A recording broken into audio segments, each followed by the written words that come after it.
Hi hello నమస్తే welcome back to iDream media. ఈరోజు మనతో ఉన్నారు NISM అండ్ QPFE సర్టిఫైడ్ అయిన సాయిరామ్ గారు. చాలామందికి ఎస్ఐపి ద్వారా సిస్టమేటిక్గా ఇన్వెస్ట్ చేసుకుంటూ ఒక certain amount large amount of corpus build చేసుకోవాలనుకుంటూ ఉంటారు.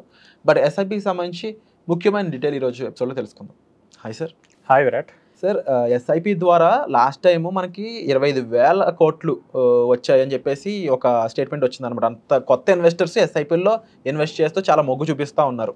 అంటే మనకి ఎస్ఐపి ద్వారా ఒక సేఫ్ అండ్ కన్సిస్టెంట్ ఇన్వెస్ట్మెంట్ అనేది క్రియేట్ అవుతుందని అందరికీ అర్థమైంది. అయితే ఎస్ఐపిలో ఎంతమంది ఇన్వెస్ట్ చేస్తున్నారు కదా, ఈ రిజల్ట్ ఏదైతే వస్తుందో ఎస్ఐపి ద్వారా దాన్ని మ్యాక్సిమైజ్ చేసుకుని మ్యాక్సిమం రిజల్ట్ చూడాలి దాని నుంచి అన్నట్లప్పుడు మనం ఏం చేయాల్సి ఉంటుందంట? సో ఈ రోజుల్లో చాలా మంది ఎస్ఐపి ఇన్వెస్ట్ చేస్తున్నారు విరాట్. సో కానీ 10 years బ్యాక్ సిచ్యువేషన్ ఇలా ఉండేది కాదు. సో ఎంఫీ ఇప్పుడు క్రికెట్ మ్యాచెస్ జరిగేటప్పుడు టెండూల్కర్, ధోని వీళ్ళతో యాడ్స్ చేయించడం వల్ల చాలా మందికి అవేర్నెస్ వచ్చింది. ఓకే, మ్యూచువల్ ఫండ్స్ అనేది ఒకటి ఉంది, సో అందులో ఇన్వెస్ట్ చేయొచ్చు అని చెప్పేసి.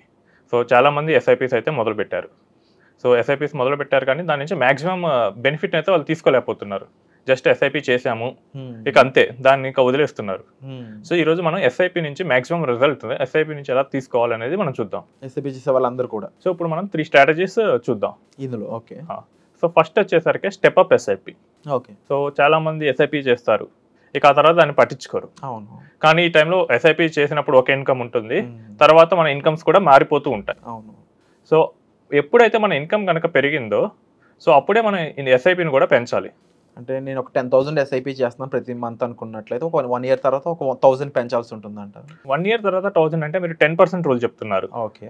సో మనకి 10% ఎందుకు వచ్చిందంటే చాలా వరకు ఐటీ ఇండస్ట్రీస్లో వీటిలో యావరేజ్ హైక్ 10% ఉంటుంది. సో అందుకని చెప్పి 10% పెంచమంటున్నారు. బట్ అది అందరికీ వర్తించదు. సో ఒక సీనియర్ మేనేజ్మెంట్ లెవెల్ ఎంప్లాయీ ఉన్నారు, ఓకే.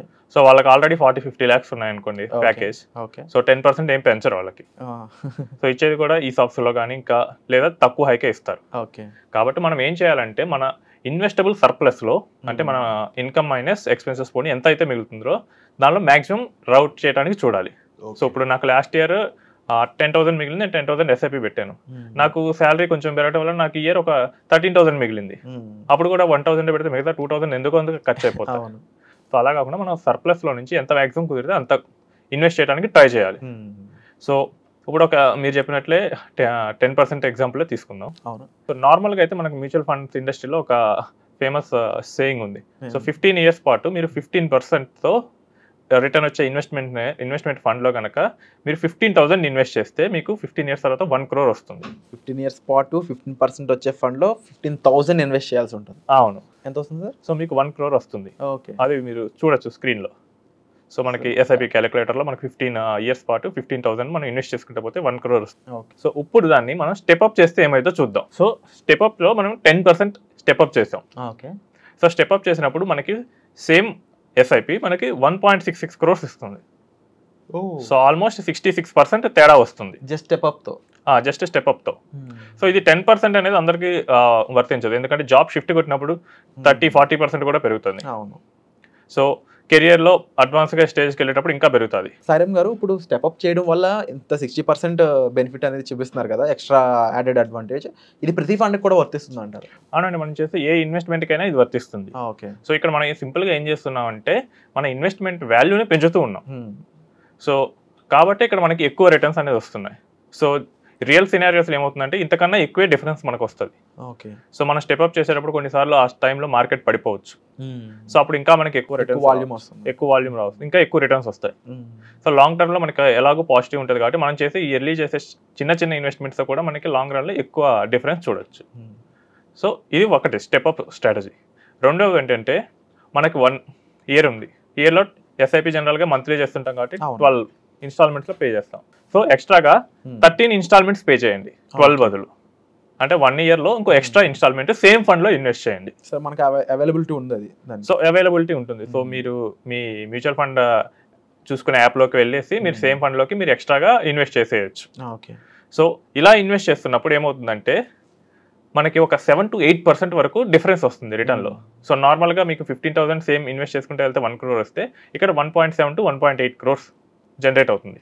సో ఇక్కడ మనం చేసింది ఏం లేదు, ఎవ్రీ ఇయర్ ఒక ఎక్స్ట్రాగా ఒక ఇన్స్టాల్మెంట్ పే చేసాం. సో మీరు చెప్తున్నారు కదా ఎక్స్ట్రా ఒక ఈఎంఐ లా పే చేయమని ఎస్ఐపి. అయితే ఇది ఏ టైంలో పే చేయడం వుడ్ బి గుడ్ అంటారు? మనకేంటంటే మార్కెట్ జనరల్గా ఎవ్రీ ఇయర్ 5% అనేది అట్లీస్ట్ కరెక్ట్ అవుతానే ఉంటుంది. సో ఆ టైంలో కనుక 5% కరెక్ట్ అయినప్పుడు పీక్ నుంచి మీ దగ్గర మనీ ఉంటే పెట్టేయండి. లేదు ఇంకొంచెం ఆప్టిమిస్టిక్గా చూస్తాను అంటే కనుక 10% వచ్చేస్తే ఇంకా బెటర్. ఇంకో డౌట్ సార్ నాకు ఇక్కడ, జస్ట్ ఒక ఎస్ఐపి అమౌంట్ పెట్టే ప్లేస్లో, ఎక్స్ట్రా ప్లేస్లో లంసమ్ అమౌంట్ ఉన్నా పెట్టొచ్చా? ఇంకా ఎక్కువ ప్రాఫిట్స్ వస్తాయేమో కదా. సో ఇది టెక్నికల్లీ మీరు పెట్టింది లంసమే. సో ఎస్ఐపి అనేది మీకు ఆటోమేటిక్గా ఆటోపేతో కట్ అయిపోతూ ఉంటుంది. అవును.